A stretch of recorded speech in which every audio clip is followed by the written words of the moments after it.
டிடிவியை வந்து என்டிஏ கூட்டணியில் கொண்டாந்தது பாஜக தானே, எடப்பாடி பழனிசாமி கிடையாது. நீங்க பிஜேபியோடைய அஜெண்டா இந்த எலெக்ஷன் 2026 தேர்தல், சட்டமன்ற தேர்தலுங்கிறது கூட்டணி ஆட்சிங்கிறது தானே அவங்களுடைய ஒரு சித்தாந்தமாகவும் இருக்கு. அவங்க அதை தானே டிக்ளேர் பண்ணியிருக்காங்க. இந்த தேர்தலில் நான் போட்டி இல்லை அப்படின்னு அவர் சொன்னதுதான். அவர் எம்பி அவருக்கு கொடுக்க போறாங்க. இது கிட்டத்தட்ட 2 மாசமா நம்ம சொல்லிட்டு இருக்கிறோம். அவர் ஆஃபர் பார்த்துட்டு இருக்காரு. பிஜேபி ஏத்துக்குச்சு. அவருக்கு எம்பி கன்ஃபார்ம்டு. அதனாலதான் தேர்தலில் நான் போட்டி இல்லைங்கிறாரு. நீங்க சொன்ன மாதிரி ஏற்கனவே சட்டமன்ற தேர்தல்கள்ல நின்னவர் எம்பிலேயே நின்னாரு. இப்ப முறை என்னமோ என்ன சொல்றாரு, இல்ல என்னோட இருக்கிறவங்களுக்கு எனக்கு வந்து எப்பயுமே பதவி ஆசையே இல்லை, எனக்கு எந்த அதிகாரமும் எனக்கு ஆசை இல்லை, நான் ஏற்கனவே அம்மா காலத்திலேயே நான் எல்லாத்தையும் பார்த்துட்டேங்கிற மாதிரி சொல்றாரு. கிடையாது. கடந்த முறை ஜெயலலிதா இருந்தாங்க, இந்த முறை மோடி இருக்காரு, அவர் இருக்கிற தைரியத்துல நான் நிக்கிறேன், கண்டிப்பா நான் ஜெயிப்பேன்னு ஒரு வார்த்தை சொன்னார். அப்ப அமமுக மட்டும்தான் தனியா பிஜேபி கூட்டணியில் இருந்துச்சு சொன்னார். பட் இந்த முறை அதிமுகவும் கூட இருக்கு. ஜெயலலிதா வடிவில் மோடியை பார்க்கிறேன்னு சொன்னா அது எப்படி ஏத்துக்குவாங்க? அவங்க இது தேவையில்லாத ஒரு விஷயம். அதிமுக என்ன நிலைப்பாடு இருக்குதுங்கிறத பத்தி கவலை இல்லை. பிஜேபி இந்த முறை கூட்டணி ஆட்சி தமிழகத்தில்ங்கிறதுல தெளிவா இருக்கு. இதன் தொடர்ச்சியாக தான் இன்னைக்கு வந்து டிடிவி இதே வார்த்தையை சொல்றாரு. என்னோட இருக்கிற சில பேர் வந்து அமைச்சரவையில் அவங்க அங்க வைக்கணுங்கிறதா என்னுடைய ஆசைங்கிற மாதிரி ஒரு வார்த்தையை சொல்றாரு.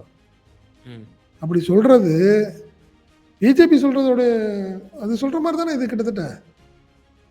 நீங்க அதிமுக தெளிவா சொல்லிட்டு இருக்கு, நாங்க தனித்து போட்டி, தனி பெரும்பான்மையில் நாங்கள் ஜெயிப்போம் அப்படின்னு சொல்லிக்கிட்டே இருக்கிறாங்க. ஆனா இன்னைக்கு டிடிவி என்டிஏ கூட்டணி ஆட்சியில் நாங்கள் வந்து எங்களுடைய அமைச்சர்கள் இருப்பார்கள்னு சொன்னால் என்ன அர்த்தம்? அது எப்படி இதை வந்து எடப்பாடி ஏற்றுக்க போகிறாரு? தேனி மாவட்டத்துக்கு டிடிவி போனார். அங்கே இருக்கிற சில நிர்வாகிகள், அதிமுக நிர்வாகிகள் டிடிவியை போய் நாங்கள் பார்க்கட்டுமா அப்படின்னு எடப்பாடி பழனிசாமி கேட்டிருக்காங்க. எடப்பாடி பழனிசாமி என்ன சொல்லியிருக்காரு, அதெல்லாம் கிடையாதுங்க, அது கூட்டணி, அவங்க வேற, போய் அவங்கள போய் பார்க்குறதுங்கிறது சரியாக இருக்காதுன்னு சொல்லிட்டாரு. இப்போ என்னன்னே ஒன்றும் புரியலையே, ஜிங்கு என்ன ஆக போகுதுன்னே புரியலையே. நீங்கள் ஏற்கனவே தேனி மாவட்டங்கிறது டிடிவியோடைய கடந்த 2-3 பாராளுமன்ற தேர்தல் 2 முறை அவர் வெற்றி பெற்ற இடம். அது பழைய நண்பர்கள்லாம் அங்கே இருக்கிறாங்கன்னு வச்சுங்களேன். அதிமுக நிர்வாகிகள்லாம் கூப்பிட்டு நாங்கள் போய் பார்க்கட்டுமா, டிடிவியை பார்த்து ஒரு சால்வை போடலான்னு கேட்டதுக்கு எடப்பாடி பழனிசாமி வேண்டான்னு சொல்லியிருக்காரு. தனக்கு ஒரு பதவியை கொடுத்து சசிகலாவே தூக்கி போட்டவர் எடப்பாடி பழனிசாமி. டிடிவியும் அதே மாதிரி தான், சசிகலா தான் கொண்டாந்தாங்க, அவங்கள தூக்கி போட்டவர் தானே டிடிவியும். ஒரு வார்த்தை கூட பேசலையே அவரு. சசிகலாவை பற்றி அவருக்கு எது கேட்டீங்கனாலும் பதில் சொல்ல மாட்டார், தெரியுமா உங்களுக்கு?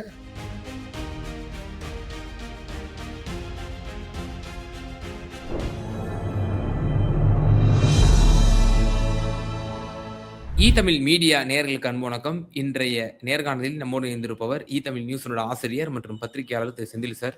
வணக்கம். வணக்கம் சார். டிடிவி தினகரன் அவர்கள் ஒரு அதிர்ச்சிகரமான ஒரு அறிவிப்பை வந்து செஞ்சிருக்கிறாரு. அந்த அறிவிப்பு நான் போட்டியிட போவதில்லை அப்படின்னு சொல்லி, கடந்த நாடாளுமன்ற தேர்தலில் கூட அவர் வந்து தேனி நாடாளுமன்றத்தில் போட்டிட்டாரு, சட்டமன்ற தேர்தலில் போட்டிட்டாரு கோவில்பட்டியில. அதற்கு முன்னாடி ஆர்கே நகர்ல ஹீரோவா காட்டப்பட்டு இருந்தாரு. ஒரு அறியப்பட்ட முகம் போட்டியிட போவதில்லை அப்படின்னு சொல்லியிருக்கிறாரு. ஒரு பெரிய பின்னடைவாக பார்க்கப்படுகிறது. அதோடு சேர்த்து இன்னொரு விஷயமும் சொல்லியிருக்காரு, அமமுகவினுடைய இருக்கக்கூடிய வேட்பாளர்கள் எம்எல்ஏ ஆகும் பொழுது அவர்கள் நிச்சயமாக அமைச்சரவையில் இடம்பெறுவார்கள் அப்படின்றும் ஒரு கொளுத்தி போட்டிருக்கிறாரு. இத்தனை முறை இதுதான் நம்ம பேசிட்டு இருந்தோம், கூட்டணி ஆட்சி தான் சொல்லிட்டு இருக்காங்க அப்படின்னு சொல்லி. தினகரனும் சரி என்னோட அண்ணன் இபிஎஸ் அப்படின்னாரு. இப்போ அண்ணனுக்கு வந்து இப்படி வேட்டு வச்சிட்டாரு சார். இல்லை, உண்மைதான். அதாவது ஆக்சுவலாக டிடிவியை வந்து என்டிஏ கூட்டணியில் கொண்டாந்தது பாஜக தானே, எடப்பாடி பழனிசாமி கிடையாது. நீங்கள் பிஜேபியோடைய அஜெண்டா இந்த எலெக்ஷன் 2026 தேர்தல், சட்டமன்ற தேர்தலுங்கிறது கூட்டணி ஆட்சிங்கிறது தானே அவங்களுடைய ஒரு சித்தாந்தமாகவும் இருக்குது. அவங்க அதை தானே டிக்ளேர் பண்ணியிருக்காங்க. பிரைம் மினிஸ்டர் அதுதான் சொல்கிறாரு, ஹோம் மினிஸ்டர் அதுதான் சொல்லியிருக்காரு. ஸோ அதனால் கூட்டணி ஆட்சிங்கிறதுல அந்த அந்த அந்த பேச்சு வந்து ஒன்றும் ஆச்சரியம் இல்லை. அதே குறிப்பாக பார்த்தீங்கன்னா டிடிவி சொல்கிறதுல இன்னும் ஆச்சரியத்துக்கான வாய்ப்பே இல்லை. காரணம் என்னன்னா, அவர் பாஜகவுடைய பிரமுகராக தானே இப்போ இருக்கார். அவர் கிட்டத்தட்ட பிரதிநிதியாக இருக்கார். அப்படித்தான் நான் பார்க்குறேன் ஒரு விஷயம். எனக்கு ஒரே ஒரு ஷாக்கு இல்லை எப்படின்னா, இந்த தேர்தலில் நான் போட்டி இல்லை அப்படின்னு அவர் சொன்னது தான். அவர் எம்பி அவருக்கு கொடுக்க போகிறாங்க. நம்ம இது கிட்டத்தட்ட 2 மாசமா நம்ம சொல்லிட்டு இருக்கிறோம். அவர் ஆஃபர் பார்த்துட்டு இருக்காரு. பிஜேபி ஏற்றுக்குச்சு. அவருக்கு எம்பி கன்ஃபார்ம்டு. அதனால தான் தேர்தலில் நான் போட்டி இல்லைங்கிறாரு அவர். நீங்கள் சொன்ன மாதிரி ஏற்கனவே சட்டமன்ற தேர்தல்கள்லாம் நின்னவர் எம்பிலேயே நின்னார். இப்போ முறை என்னமோ என்ன சொல்கிறாரு, இல்லை என்னோட இருக்கிறவங்களுக்கு எனக்கு வந்து எப்பயுமே நான் பதவி ஆசையே இல்லை, எனக்கு எந்த அதிகாரமும் எனக்கு ஆசை இல்லை, நான் ஏற்கனவே அம்மா காலத்திலேயே நான் எல்லாத்தையும் பார்த்துட்டேங்கிற மாதிரி சொல்கிறாரு. கிடையாது. அப்போ சொல்லுங்கள், எம்பி எலெக்ஷன்லையும் நான் நிற்க மாட்டேன், எம்பியெல்லாம் எனக்கு ஆசை இல்லை, பாஜக எனக்கு கொடுத்துச்சுன்னா நான் வேற என்னுடைய கூட இருந்த ஒருத்தருக்கு தருவேன்னு சொல்லுங்கள். நீங்கள் சொல்கிறீங்கல்ல சட்டமன்ற தேர்தலில் நான் போட்டி இல்லைங்கிறீங்கல்ல, எனக்கு எந்த பதவியும் வேண்டான்னு சொல்லுங்கிறேன். நான் எம்பியோ எம்எல்ஏ பதவியோ எனக்கு வேண்டான்னு நான் முடிவு பண்ணிட்டேன் அப்படின்னு சொல்லுங்க. ஆல்ரெடி உங்களுக்கு வந்து எம்பி அப்படின்னு கன்ஃபார்ம் பண்ணிடுச்சு பிஜேபி. நார்த்தில் அது மத்திய பிரதேசம் ராஜஸ்தானோ எங்கேருந்தோ அவருக்கு ராஜ்யசபா கொடுக்க போகிறாங்க. அந்த ஆஃபரின் அடிப்படையில் தான் அவர் உள்ளே வந்திருக்காரு. ஏன் அது எல்லாத்தையும் மறைச்சிக்கிட்டு இருக்கிறாரு அவர்? நான் எம்எல்ஏ தேர்தலில் போட்டி இல்லைங்கிறாரு. ஏன் அப்படி? அது எப்படினாலும் தெரிஞ்சிடும். 1 மாதத்துலையோ 1.5 மாதத்துலையோ எலெக்ஷன் முடிஞ்ச உடனே ஒரு எம்பி ஆக்குவாங்க, ராஜ்யசபா எம்பி ஆக்குவாங்க. அது ஒரு விஷயம். ரெண்டாவது, இன்னைக்கு ரொம்ப ஒரு பெரிய ஷாக்கான ஒரு விஷயம் என்னன்னா, ஜெயலலிதா மாதிரி அது ஏன் என்ன சொல்றாருன்னா, ஜெயலலிதா உருவத்தில்னு சொல்லாமல் சொல்றாரு. எங்களுக்கு முதல்ல ஜெயலலிதா இருந்தாங்க, அம்மா இருந்தாங்க, இப்போ எங்களுக்கு மோடி தான் இருக்காருன்னு ஒரு வார்த்தை சொல்றாரு. அவங்க இடத்துல, ஜெயலலிதா இடத்தில் மோடியை நான் பார்க்கிறேன்ங்கிற ஒரு வார்த்தை சொல்றாரு. இது கண்டிப்பா அதிமுக ஏத்துக்காது. அமமுகவுடைய கருத்தா இருக்கலாம், பாஜகவுடைய அவருடைய பி டீமா இருக்கலாம், என்ன வேணாலும் சொல்லலாம்னு வச்சுங்களேன். பட் அதுக்காக ஜெயலலிதா இடத்தில் நான் மோடியை பார்க்கிறேன்னா எப்படி ஏத்துக்குவாங்க? எவ்வளவு பெரிய விஷயம். அந்த அம்மா சொன்ன வார்த்தை இன்னமே மறக்கவே முடியாது. மோடியே சார் வரைக்கும் மறக்க முடியாது. லேடியா மோடியான்னு சொன்ன வார்த்தை பார்த்துக்கலான்னு சொன்னவங்கள அவங்க. அந்த இடத்துல போய் ஏன் அப்படி அவர் சொல்லணும்? நீங்க மோடியை புகழ்ந்தோம்னா புகழ்ந்துட்டு போங்க, சொல்லுங்க. இப்போ சொல்லியிருக்காரு யாரு, செல்லூர் ராஜு ஒரு வார்த்தை சொல்றாரு, சகலகலா வல்லவன்கிற பேருக்கு வந்து மோடிக்கு தான் சரியா இருக்கும், அப்படி உலக நாயகன்னா அவர் தான் அப்படிலாம் சொல்றாரு. அப்படி நீங்களும் ஏதாவது ஒரு புகழ்ந்துட்டு போங்க. பட் ஏன் ஜெயலலிதாவை கம்பேர் பண்ணி நீங்க பேசுறீங்க? அது சரியா இருக்காதுல்ல. அந்த அம்மா ஒரு காலத்திலும் நட்புங்கிறது வேற, கூட்டணி அரசியல் அந்த பாஜகவோட ஏற்கனவே கூட்டணிக்கு மன்னிப்பு கேட்குறேன், இன்னும் ஒரு தப்பு நான் பண்ண மாட்டேன்னு சொன்னவங்க அவங்க. கடைசி காலத்தில் ஜெயலலிதா ஏன் உடல் நலம் குன்ற அவர் வெளியே எதுக்கு அவங்களுக்கு உடம்பு சரியாமல் போனதுங்கிறது எல்லாத்துக்கும் தெரியும். குறிப்பாக பாஜக தலைவர்கள் இல்லை, அதிமுக தலைவர்கள் எல்லாத்துக்கும் தெரியும். அந்த வழக்கு தான், அந்த வழக்குலேருந்து நம்ம மீண்டும் தண்டிக்கப்பட போகிறோங்கிறது அவங்களுக்கு தெரிஞ்சுது. ஸோ அதன் தொடர்ச்சியாக தான் அவங்க உடம்பே சரியில்லாமல் போனது. அதனால் இன்னும் பலரும் சொல்ல, சிலரில் என்ன பலரும் கூட சொன்னது, ஜெயலலிதா சாவுக்கு காரணமே பாஜகன்னு சொன்னவங்களாம் இருக்காங்க. புரியுதுங்களா உங்களுக்கு? ஸோ இப்படி ஒரு சூழ்நிலை வந்து டிடிவி இன்னைக்கு பேச்சு வந்து கண்டிப்பாக எடப்பாடியாக இருக்கட்டும், அதிமுக தலைவர்கள் குறிப்பாக கேபி முனுசாமி யாரும் ஏற்றுக்கவே மாட்டாங்க. சிவிசன் யாருமே ஏற்றுக்க மாட்டாங்கல்ல. உங்களுக்கு கடந்த பாராளுமன்ற தேர்தலில் ஓட்டு பிஜேபிக்கும் அதிமுகவுக்கும் ரைவலாங்க இருந்தாங்க. அவ்வளோ பேச்சு பேசினாங்க. ஜெயலலிதாவை பற்றி ஒரு வார்த்தை சொன்னதுக்காக தானே நீங்கள் வந்து கூட்டணியை விட்டு நாங்கள் வெளியே போகிறோன்னு சொன்னாங்க அதிமுக. அண்ணாமலை சொன்ன ஒரு வார்த்தை தானே, புரியுதுங்களா? ஸோ அதனால் இப்படி ஒரு சூழ்நிலையில் வந்து அதிமுக கூட்டணியை மறந்துட்டு நீங்கள் பேசிட்டாரு டிடிவி. நான் அப்படி தான் பார்க்குறேன். வழக்கமாக பேசுவார்ல, ஒரு அதிமுக கூட்டணியில் நம்ம இருக்கிறோங்கிறத மறந்துட்டு தனிமையாக இருக்கிற மாதிரி நினச்சிக்கிட்டு அவர் பேசிவிட்டார். பட் அது சரியா இல்லை. ஆனால் இதே முறை பாராளுமன்ற தேர்தலில் ஒரு தேனியில் இதே வார்த்தையை சொன்னார், நீங்கள் எப்படி ஜெயிக்க போகிறீங்க? கடந்த முறை தேனியில் இருக்கும்போது ஜெயலலிதா உயிரோடு இருந்தாங்க, அவங்க ஆதரவில் நீங்கள் ஒற்றுமை தேனியில் நீங்கள் எம்எல்ஏ இது எம்பி ஆனீங்க, இந்த முறை எப்படி நீங்கள் எம்பி ஆக போகிறீங்கன்னு கேள்வி கேட்டப்போ, நிருபல் கேட்டப்போ, கடந்த முறை ஜெயலலிதா இருந்தாங்க, இந்த முறை மோடி இருக்காரு, அவர் இருக்கிற தைரியத்தில் நான் நிற்கிறேன், கண்டிப்பாக நான் ஜெயிப்பேன்னு ஒரு வார்த்தை சொன்னார். அப்போ அமமுக மட்டும்தான் தனியாக பிஜேபி கூட்டணியில் இருந்துச்சு சொன்னார். பட் இந்த முறை அதிமுகவும் கூட இருக்குது. ஜெயலலிதா வடிவில் மோடியை பார்க்கிறேன்னு சொன்னா அது எப்படி ஏத்துக்குவாங்க அவங்க? இது தேவையில்லாத ஒரு விஷயமா தான் நான் பார்க்குறேன். இல்ல இப்போ மீண்டும் இந்த இப்போ ஆட்சியில் பங்கு, அதிகாரத்தில் பங்கு, இந்த அமைச்சரவையில எங்க எம்எல்ஏக்கள்லாம் இருப்பாங்க அப்படின்னு சொல்றதன் மூலியமா, பாஜக இவர் மூலியமாக சில மெசேஜஸ் வந்து சொல்லப் போகுதா? இப்போ குறிப்பா இப்போ பிஜேபிக்கே இப்ப நம்மளே பேசியிருக்கோம். நாடாளுமன்றம் தான் முக்கியம். சட்டமன்றம் அவங்களுக்கு முக்கியம் கிடையாது. கிடையாது. ஆமா, அப்படின்னு ஆமா, பேசியிருக்கோம். அப்ப அவங்களுக்குமே ஆமா. தெரியும் இபிஎஸோட வலிமை என்ன? நம்மோட வலிமை என்ன? நம்ம ஃபார்மேஷன் எப்படி இருக்கு? டிஎம்கே என்ன மாரி அட்வான்டேஜா இருக்குன்னு அவங்களுக்கே தெரியும். இதன் மூலியமா சீட் ஷேர வந்து அவங்க வந்து சொல்ல வராங்களா? தகவலா? ஆமா.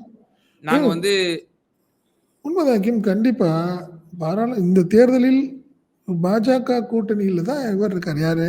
டிடிவி இருக்கார். டிடிவி வந்து அதிமுகவோட பேச்சுவார்த்தை நடத்தி எனக்கு இவ்வளவு சீட்டுலாம் கேட்க போறதில்ல. அவர் பிஜேபிட்ட கேட்கிறார். எனக்கு 15 சீட்டு கொடுங்க, 10 சீட்டு கேட்டுங்கன்னு கேட்பார். இவருக்கும் சேர்த்து தான் பிஜேபி அதிமுக பேசி வாங்க போகுது. இதை ஏற்கனவே எடப்பாடி பழனிசாமி சொன்னார். அவங்க என்னோட கூட்டணிலாம் வாய்ப்பு இல்லைங்க. அவங்க பிஜேபியோட கூட்டணிங்க அது. அவங்க பார்த்துக்குவாங்கங்கிற மாதிரி தான் அவருடைய நிலைமை இப்பயும் இருக்குன்னு வச்சுங்களேன். ஸோ அதிமுக என்ன நிலைப்பாடு இருக்குதுங்கிறத பற்றி கவலை இல்லை. பிஜேபி இந்த முறை கூட்டணி ஆட்சி தமிழகத்தில்ங்கிறதுல தெளிவாக இருக்கு. இதன் தொடர்ச்சியாக தான் இன்னைக்கு வந்து டிடிவி இதே வார்த்தையை சொல்றார். என்னோட இருக்கிற சில பேர் வந்து அமைச்சரவையில் அவங்க அங்க வைக்கணுங்கிறதா என்னுடைய ஆசைங்கிற மாதிரி ஒரு வார்த்தையை சொல்றாரு அவர். ம். அப்படி சொல்றது பிஜேபி சொல்றதோட அது சொல்ற மாதிரி தானே இது கிட்டத்தட்ட. நீங்க அதிமுக தெளிவாக சொல்லிட்டு இருக்கு, நாங்கள் தனித்து போட்டி, தனி பெரும்பான்மையில் நாங்கள் ஜெயிப்போம் அப்படின்னு சொல்லிக்கிட்டே இருக்கிறாங்க. ஆனால் இன்னைக்கு டிடிவி என்டிஏ கூட்டணி ஆட்சியில் நாங்கள் வந்து எங்களுடைய அமைச்சர்கள் இருப்பார்கள்னு சொன்னால் என்ன அர்த்தம்? அது எப்படி இதை வந்து எடப்பாடி ஏற்றுக்க போகிறாரு? ஒரு கூட்டணி ஆட்சிங்கிறத டிடிவி மறைமுகமாக சொல்லிட்டாரு. யாரும் இது வரைக்கும் மறுக்கலை. ஏங்க நீங்கள் வந்து மதுராந்தகத்தில் பேசுனது, மோடி பேசுனதுக்கு அப்புறமே யாரும் அதை பெருசாக விளக்கமாக சொல்லலையே அதிமுகவில். அவர் திருப்பி திருப்பி தானே என்டிஏ கூட்டணி ஆட்சி தானே சொல்லிட்டு இருந்தாரு. அதனால அவங்களுக்கு ஏற்கனவே மறைமுகமாக சொல்லப்பட்டுருச்சுன்னு தான் நான் நினைக்கிறேன். எடப்பாடி பழனிசாமிகிட்ட நல்ல நீங்கள் ஒத்துக்கிறீங்களோ அது கிடையாது, இது என்டிஏ கூட்டணி ஆட்சி தான் அப்படின்னு மறைமுகமாக சொல்லிட்டாங்க அப்படிங்கிறத நான் பார்க்குறேன். அதனால தான் எடப்பாடி பழனிசாமி அமைதியாக இருக்காரு. இல்லைன்னா இமிடியேட்டாக சொல்லியிருக்கணும்ல அவர். ஏன் இன்னைக்கு ஒரு விஷயம், தேனி மாவட்டத்துக்கு டிடிவி போனார். அங்கே இருக்கிற சில நிர்வாகிகள், அதிமுக நிர்வாகிகள் டிடிவியை போய் நாங்கள் பார்க்கட்டுமா அப்படின்னு எடப்பாடி பழனிசாமிகிட்ட கேட்டிருக்காங்க. எடப்பாடி பழனிசாமி என்ன சொல்லியிருக்காரு? அதெல்லாம் கிடையாதுங்க, அது கூட்டணி, அவங்க வேற, போய் அவங்கள போய் பார்க்கறதுங்கிறது சரியா இருக்காதுன்னு சொல்லிட்டாரு. இப்போ என்னன்னே ஒன்றும் புரியலையே ஜிங்கு, என்ன ஆக போகுதுன்னே புரியலையே. நீங்கள் ஏற்கனவே தேனி மாவட்டங்கிறது டிடிவியோடைய கடந்த 2-3 பாராளுமன்ற தேர்தல் 2 முறை அவர் வெற்றி பெற்ற இடம் அது. பழைய நண்பர்கள்லாம் அங்கே இருக்கிறாங்கன்னு வச்சுங்களேன்.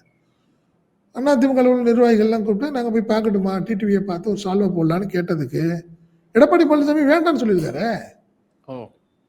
ஒன்றும் புரியலையே. அது வித்தியாசமான ஒரு கூட்டணியா இருக்கு. அதாவது மோடி மத்தியில கை தூக்குனது, அதுக்கப்புறம் 2 பேர் பக்கத்துல இருந்து பிரஸ் மீட் கொடுத்தது, இதெல்லாம் கண் துடைப்பா? கண்டிப்பா அதான் சொல்றேன். 2016ல் விஜயகாந்தோட அதிமுக வைத்த கூட்டணி மாதிரி தான் இது. இதுவும் தேர்தல் கூட்டணி, 40 நாள் இருக்கிறத யூஸ் பண்ணிட்டு அப்புறம் அடுத்த வேலையை பார்த்துட்டு இருப்போம் அப்படிங்கிறது எடப்பாடி பழனிசாமியோடைய அவருடைய ஸ்டைல் அப்படின்னு நான் நினைக்கிறேன். அவர் என்ன சொல்றாரு, ஏப்பா சேருவோம், வேலையை பார்ப்போம், எலெக்ஷன் முடிஞ்சதுக்கப்புறம் மற்றதை பேசிக்குவோம் அப்படின்னு முடிவு பண்ணுற மாதிரி தெரியுது. தொடர்ந்து அவங்க டிராவல் பண்ணுறதுக்கான வாய்ப்பு இல்லை. அதே மாதிரி விருந்து வைக்க போறாரு அப்படின்னு ஒரு டாக் சொன்னாங்க. இல்லை அமித்ஷா வராரு, அமித்ஷா எல்லாத்தையும் கூப்பிட்டு பேச போறாரு, எல்லாத்துக்கும் ஒரு விருந்து வைக்க போறாரு. யாரு? அமித்ஷா வைக்க போறாரு, அதுல இவங்கெல்லாம் கலந்துக்க போறாங்கன்னு ஒரு தகவல் சொல்றாங்க. ஓகே. அதனால எடப்பாடி பழனிசாமி தனியா டிடிவிக்கு ஒன்றும் விருது வைக்கிறதுக்கான வாய்ப்பு இல்லை அப்படிங்கிற ஒரு விளக்கம் சொல்றாங்க. அதெல்லாம் இது பொருந்தா கூட்டணியாக தான் தொடர்ந்து இருக்குதே மாதிரி, மற்றபடி ஒன்றும் ஜிங்காயெல்லாம் ஒர்க் பண்ற மாதிரி தெரியல. இதுல இப்ப திட்டமிட்டு இபிஎஸ்க்கு எதிராக அரசியல் பண்றாரா? ஆமா ஆமா 100% நீங்க அவரு அண்ணாமலையோட ஃப்ரெண்டுங்க அவரு. ஓ! இப்பதான் அண்ணாமலையோட அண்ணாமலையோருடைய கேம் ஸ்டார்ட் ஆகுதுன்றீங்க. ஓ! அதான் சொல்றேன். அண்ணாமலையோட ஃப்ரெண்ட் அவரு. அதே மாரி எவ்வளோ பெரிய ஒரு 8 வருஷமா, 9 வருஷமா காயப்பட்டு போயிட்டாரு டிடிவி. எடப்பாடியால. கொஞ்சம் நெஞ்சமா பேசினாரு எடப்பாடி அவர பத்தி. ம். அதெல்லாம் மறப்பாரான்னு கேட்கிறேன் நான். வெளியில வேணா அப்படி சொல்லிக்கலாம். நாங்கெல்லாம் ஒரு தாய் பிள்ளைகள்னு சொல்லிக்கலாம். உள்ளுள்ளப்பட்ட காயங்கள் அவருக்கும் சரி, எடப்பாடி பழனிசாமிக்கும் சரி. மாறாதுல்ல. ஏங்க நீங்க தனக்கு ஒரு பதவிய குடுத்த சசிகலாவே தூக்கி போட்டவர் எடப்பாடி பழனிசாமி. டிடிவியும் அதே மாரி தான். சசிகலா தான் கொண்டாந்தாங்க. அவங்கள தூக்கி போட்டவர் தானே டிடிவியும். ஒரு வார்த்தை கூட பேசலையே அவரு. சசிகலாவ பத்தி அவருக்கு எது கேட்டீங்கனாலும் பதில் சொல்ல மாட்டாரு. தெரியுமா உங்களுக்கு அவருக்கு? அந்த அம்மா இன்னைக்கு வந்து அதிமுகல அவங்கள சேர்க்கறதுக்கு என்ன சொல்லியிருக்கணும்? என்னைய விடுங்க. எங்க சின்னம்மாவ கூப்பிடுங்க. அவங்கள சேர்த்துங்க நான் வர்றேன். அப்படின்னு நீங்க சொல்லியிருக்கணுமா இல்லையா? உண்மையிலேயே சசிகலா மேல ஒரு பிரியமும், மரியாதையும் இருந்திருந்தால் சொல்றேன். யார் ஐக்கியம் செய்வாங்க? என்ன ம். பண்ணுவீங்க? நீங்க ஓபிஎஸ்ஸ விடுங்கங்க. பட் என்ன பண்ணியிருக்கணும்? இல்லங்க நான் சும்மா இருந்தேன். என்னைய கொண்டாந்து கட்சிக்கு கொண்டாந்தது அவங்க தான். புரியுதுங்களா? அதனால அவங்களும் வரட்டும், நானும் வர்றேன். அதுதான் சரியா இருக்கும். அவங்கள தவிர்த்து நான் வந்தேன்னா எனக்கு எனக்கு மனசு ஒரு உறுத்தலா இருக்குன்னு சொல்லியிருக்கணுமா இல்லையா டிடிவி? ம். எல்லாமே சுயநலம். ஒவ்வொருத்தரும் ஒரு சுயநலம். சசிகலாவ தூக்கி போட்ட டிடிவியும் சரி, சசிகலாவுடைய அவங்க தான் நம்மளுக்கு பதவி குடுத்தாங்கங்கிறதையும் மறந்துட்டு இருக்கிற எடப்பாடி ஒரே கூட்டம்னா அப்ப என்ன விஷயம் அது? அதனால இங்க எல்லாமே தற்காலிக பேட்ச் ஒர்க் மாரி தெரியுது ஹக்கீம். இது நிரந்தரமா தொடர்ந்து 2 பேரும் பயணம் பண்ணுவாங்க. எல்லாம் ஒரே மாரி ஒரு இடத்துக்கு போவாங்கன்னு மாரிலாம் தெரியல. தற்காலிகமா டக்கு டக்குன்னு ஒரு ட்ரெயின்ல ஏறி உட்கார்றாங்க. ஒரு இடத்துக்கு போறாங்க. அவங்க இடத்துக்கு இறங்கிருவ மாரி தான் எனக்கு தோணுது. ஆமா. இப்போ மேக்ஸிமம் எவ்வளோ சீட்டு கேட்டு பெறலாம் அப்படின்னு சொல்லி நெனச்சிட்டு இருக்கு சார் பிஜேபி. அதேபோல இன்னொரு கணக்கும் சொல்றாங்க. இப்ப நேற்றைய தினம் விஜய் அவர்கள் ஏடிஎம்கே விமர்சிச்சதுலயும் ஒரு பின்னணி இருக்கு. அத பிஜேபி தான் செய்ய சொல்லியிருக்கோம். அ அப்படி வந்து செய்யுங்க. ஏடிஎம்கேவ வந்து இன்னும் நல்லா வீக் பண்ணுங்க. அப்படி வீக் பண்ணோம் அப்படின்னா, மேபி ஒரு தொங்கு சட்டசபையோ சம்திங் ஏதாவது வந்தா கூட நம்ம கோஅலிஷன் கவர்ன்மென்ட் தேர்தல் பிந்தைய கூட்டணி கூட நம்ம ஏதாவது கூட்டணி ஆட்சி மாரி நம்ம பண்ணலாம். அப்படின்ற ஒரு கணக்கு கூட விஜய்ட்ட சொல்லியிருப்பாங்க. இப்படிலாம் சொல்லி கற்பனையின் உச்சத்துக்குலாம் போறாங்க. இத எப்படி பார்க்குறீங்க? இல்ல, நீங்க சொல்லிட்டீங்க ஒரு வார்த்தை கற்பனை இதுன்னு வச்சுக்கலாம். என்னை பொறுத்தவரை இந்த தேர்தலில் ம் பலமுறை நம்ம சொல்லிட்டோம். விஜய்க்கு வந்து திமுகவையும் அதே டிஸ்டன்ஸ்ல அதிமுகவையும் வைத்தால் தான் அவருக்கு கொஞ்சமாவது வாக்குகள் கிடைக்கும்ங்கிறது என்னுடைய எண்ணம். திமுகவ மட்டும் நீங்க அடிச்சீங்கன்னா, சரியா இருக்காது. நீங்க திமுகவுக்கு எதிரான ஏற்கனவே அதிமுக இருக்குதே. ம். இவர் என்ன சொல்றாரு? அதிமுகவுக்கும், திமுகவுக்கும் மாற்று நான்னு சொல்லிட்டு இருக்கப்ப 2 பேரையும் சொன்னா தானே அவருக்கு ஒரு லாபம் கிடைக்கும். அந்த அடிப்படையில் தான் அவர் பேசுறதா நான் நினைக்கிறேனே ஒழிய, இதுல பிஜேபி இருக்குமான்னு எனக்கு தெரியல. புரியுதுங்களா? நீங்க அப்படிங்கன்னா மதவாத அப்படிங்கிற ஒரு வார்த்தையே வந்திருக்காது நேத்து அவர்ட்ட. ம். புரியுதுங்களா? மதவாத அடிமை சக்தி அப்படிங்கிற ஒரு வார்த்தை வந்திருக்காது.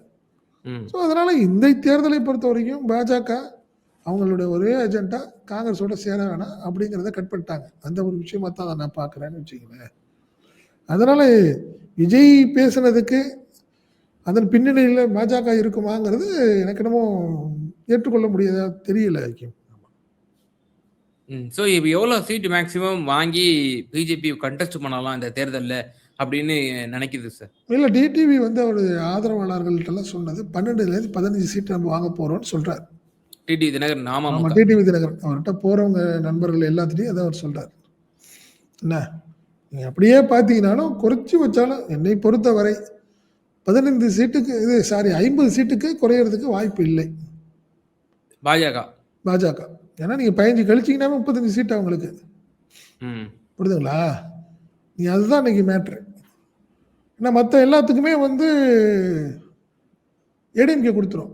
நீங்க அன்புமணியா இருக்கட்டும், ஜான் பாண்டியன்ல ஆரம்பிச்சு, மத்தவங்க எல்லாத்துக்குமே பாரிவேந்தர் எல்லாத்தையுமே அதிமுக பார்த்துக்கும்னு நினைக்கிறேன் நான். பிஜேபி பிளஸ் அமமுகவுக்கு மட்டும் அவர் வாங்கிக்கிற மாரி நான் நினைக்கிறேன். ஓ! மத்தபடி அந்த ஒரு சூழ்நிலை தான் ஓபிஎஸ்ட்டயே அவங்க பேசுனாங்க. ஓபிஎஸ் இதுவரைக்கும் தலைமை உறுதி கொடுக்கல. கழகத்துல பிரஸ் மீட் வச்சு அந்த கையெழுத்துலாம் ஆகாதுன்ற மாரி சொல்றீங்க. ஆமா, கண்டிப்பா. கண்டிப்பா இருக்காது. நீங்க ஓ! முதல்லலாம் என்ன ஆகும்னா பார்த்தீங்கன்னா, ஜெயலலிதாவுக்கு போயஸ் கார்டன் வருவாங்க. அவங்க தான் அதாவது அந்த கூட்டணியுடைய தலைமை அவங்க அடிப்படையில அதிமுக பொதுச் செயலாளர் ஜெயலலிதாவிடம் அவங்களுடைய இதெல்லாம் கையெழுத்து வாங்குவாங்களா, கையெழுத்து வாங்கிட்டு 2 பேர் போட்டோக்கு போஸ் கொடுக்குற சூழ்நிலையில் இப்போ இருக்காது. எல்லாமே ப்ரெஸ் நோட்டாக தான் வரும். இது 12 அவங்களுக்கு 13 இப்படி தான் இருக்கும்னு நான் நினைக்கிறேன். பெரிய ஏன்னா இது வரைக்கும் அவர் போய் எடப்பாடி பழனிசாமியை போய் பார்க்கலையே டிடிவி. புரியுதா இல்லையா உங்களுக்கு? சரி, அன்னைக்கு பார்த்தாங்க, ப்ரெஸ் மீட்ல சந்திச்சாங்க, அதோட முடிஞ்சிச்சு. ஃபார்மலா உண்மையிலே போய் பார்த்துருக்கணும்ல. அப்போ பாஜக டிடிவி உள்ள இழுத்தது கூட என்டிஏவை வலுப்படுத்தணும்னு இல்ல, இபிஎஸ் வந்து வீக்கெண்ட் பண்ணணும்.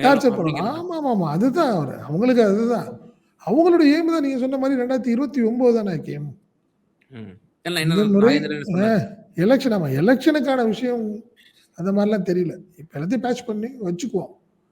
கண்டிப்பா இந்த தேர்தலில் தோல்வி அடைந்தால் எடப்பாடி பழனிசாமி தூக்கி எறியப்படுவார். அதனால மாற்று கருத்து கிடையாது. அதுல பாஜக தெளிவா இருக்கிற மாதிரி தான் தோணுது. நம்ம இது ஏற்கனவே பேசிட்டோம். நீங்க வேலுமணி தங்கமணியை கையில் எடுத்துட்டாங்க அப்படிங்கிறத நம்ம ஏற்கனவே சொல்லியிருக்கோம். ஆமா, நிச்சயமா சார். டிடிவி தினகரன் அவருடைய இந்த அறிவிப்பு, தேர்தலில் நான் போட்டியிட மாட்டேன், ஆனால் எங்கள் கட்சியில் சார்ந்தவர்கள் அமைச்சர்களாக இடம்பெறுவார்கள் என்றெல்லாம் அவர் கான்ட்ரவர்ஷியலான ஸ்டேட்மெண்ட் விட்டிருக்கிறாரு. இதனுடைய பின்னணி அரசியல், பாஜக மறைமுகமாக எடப்பாடி பழனிசாமி அவர்களுக்கு அழுத்தம் கொடுக்கிறது என்பது போன்ற பின்னணி அரசியலை ரொம்ப தெளிவா விளக்குனீங்க சார். ரொம்ப நன்றி.